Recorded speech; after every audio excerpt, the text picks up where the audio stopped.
The way I saw it, I had two options.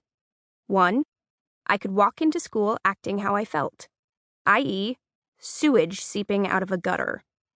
Two, I could walk into school acting how I wanted Jamie to think I felt, i.e., happily single, carefree, and 100% over her. I could pretend it no longer bothered me that she dumped me a month before we started our senior year, thus destroying all the elaborate, forgive me, promposals I'd already started thinking up, and the love letter I'd started drafting for her yearbook.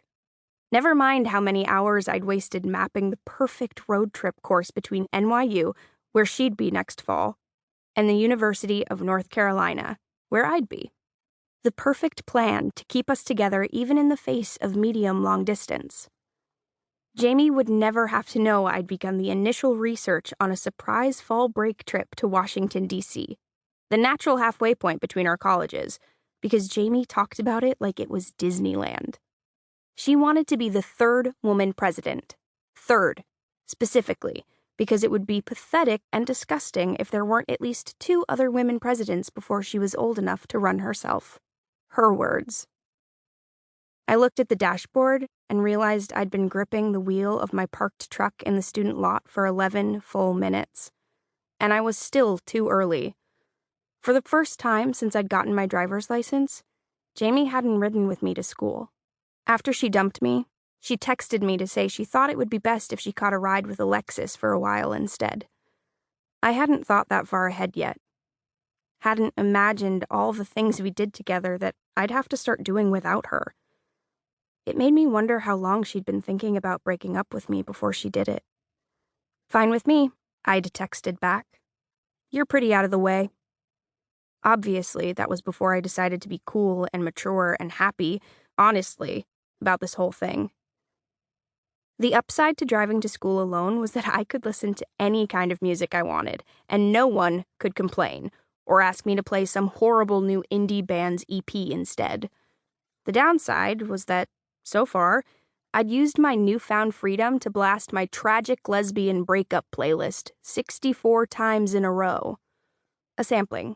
One More Hour by Sleater-Kinney. Where Does the Good Go by Tegan and Sarah.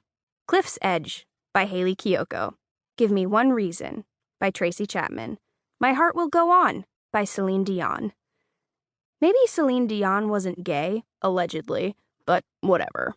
The song broke my heart in exactly the way I wanted my heart to be broken. I thought about giving it one last listen before I left the truck, but I didn't want to be the girl caught cry-mouthing, "Wherever you are," in the parking lot at 7:32 in the morning on the first day of school. Instead, I closed my eyes and repeated in my head, I am happy, I am carefree, I am totally over Jamie.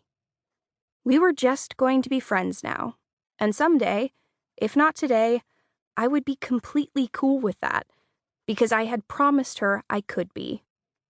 Of course, being friends was her idea. This was part of her very practical reason for breaking up with me. Jamie had told me that romantic relationships always ended, and most of them ended badly. And if eventually we were going to break up, and we would, we might as well do it early. Damage control, she called it. This way, she said, we could more likely stay in each other's lives indefinitely, as friends.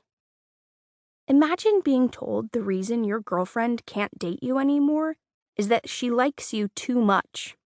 It's very confusing. I asked and I asked, but she could never explain it in a way I understood. So, eventually, I had to stop asking.